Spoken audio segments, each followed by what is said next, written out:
iPhone SE generasi keempat sudah dirilis oleh Apple beberapa hari yang lalu, tapi pakai nama yang berbeda, yaitu iPhone 16e. Jadi biar kesannya itu sejajar atau selevel dengan iPhone 16 series. Kalau dari video YouTube-nya, kesannya itu bagus ya iPhone 16e ini. Sudah pakai bodi kotak, layarnya juga sudah 6,1 inch pakai OLED display. Untungnya nggak pakai LCD lagi. Kamera juga sudah pakai 48 megapiksel, walau cuma satu ya kamera belakangnya.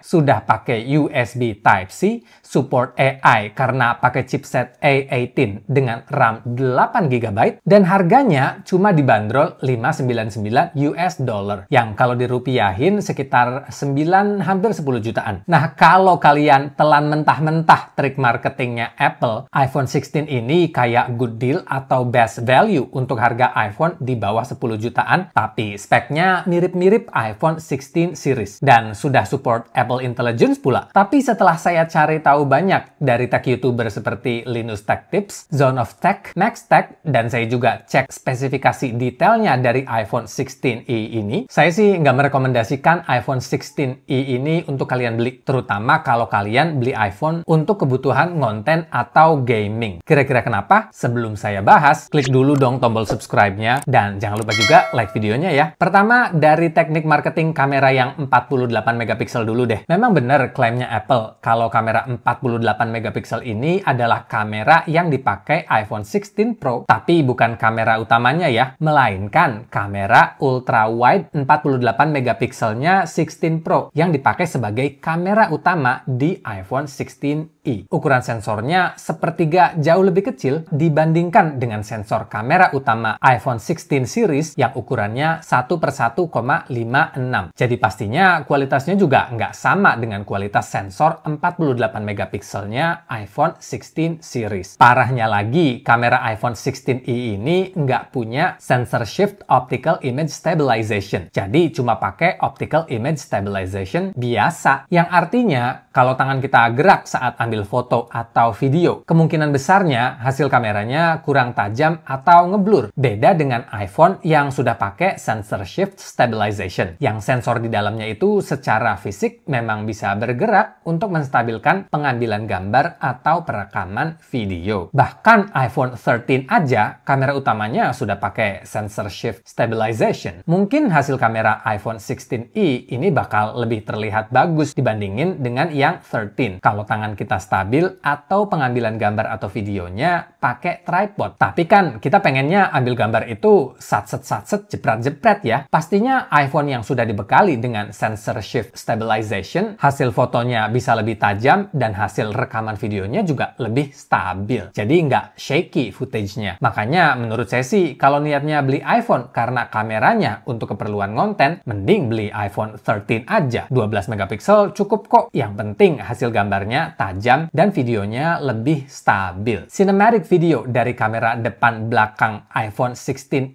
ini juga absen. Walau saya sendiri jarang banget sih pakai fitur ini, tapi kalau kalian suka dengan cinematic mode, berarti iPhone 16e ini bukan pilihan yang tepat untuk kalian. Kedua, walau namanya iPhone 16, ketambahan huruf I, harusnya layar depannya juga pakai layar iPhone 16 ya. Tapi ini malah pakai layarnya iPhone 14, sekalian dengan notch-nya. Kalau kita bandingkan kecerahannya dengan iPhone 16, kelihatan jauh ya bedanya. Kecerahan maksimal mentok di 800 nits. Peak brightness untuk HDR mentok di 1200 nits. Sedangkan iPhone 16 punya maximum brightness 1000 nits, peak brightness HDR sampai 1600 nits, dan peak brightness outdoor sampai 2000 nits. Sedangkan iPhone 16e nggak punya peak brightness outdoor. Untuk refresh rate-nya juga masih mentok di 60 Hz. Tapi itu wajar ya, soalnya yang 16 aja refresh rate-nya masih 60 Hz. Padahal kalau beli smartphone Android, harga 10 jutaan itu udah dapat refresh rate yang 90 atau 120 Hz. Ketiga, Walau iPhone 16e ini bisa wireless charging, tapi sayangnya nggak ada MagSafe-nya. Jadi nggak bisa pakai aksesoris MagSafe yang bisa ditempelin di belakang iPhone 16e ini. Bisa sih diakali pakai case yang ada MagSafe-nya kalau sekedar untuk nempelin aksesoris, tapi kalau buat wireless charging malah lemot cuma sampai 7,5 watt aja. Beda dengan iPhone 16 series yang ada MagSafe-nya yang bisa wireless charging sampai 25 watt.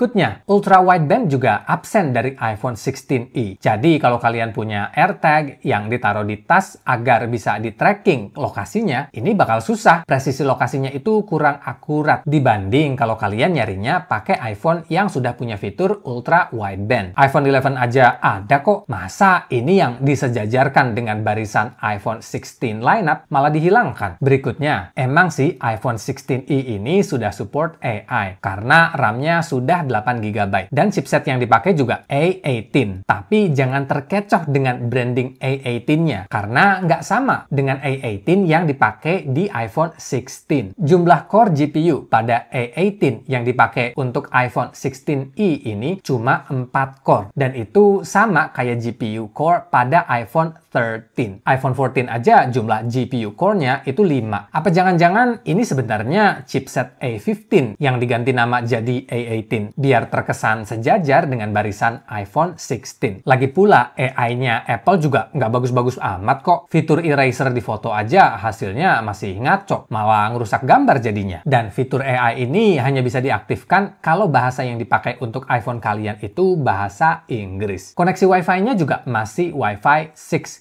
Belum 6E, apalagi 7. Dan yang terakhir, sangat disayangkan iPhone yang baru rilis di zaman yang semuanya serba dari smartphone ya, itu nggak punya Thread Networking Technology. Jadi bagi kalian yang perabotan rumahnya itu sudah pakai smart home, kayak nyalain lampu, ngunci pintu, dan lain sebagainya, hanya dari smartphone, mending beli iPhone yang lain aja deh. Karena sayangnya, iPhone 16e ini nggak support fitur yang menurut saya penting di zaman yang sudah serba canggih kayak sekarang. iPhone 16e ini nggak jelek-jelek amat loh ya. Setidaknya portnya sudah pakai USB-C. RAM-nya sudah 8 GB, support AI, ukuran baterai lebih besar, dan bakal dapat software update sampai 5 atau 6 tahun ke depan.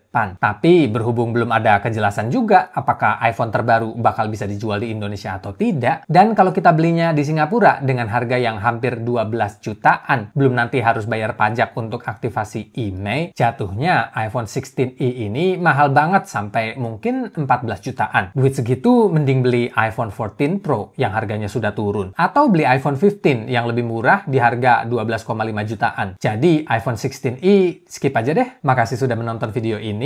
Sampai jumpa di video berikutnya ya.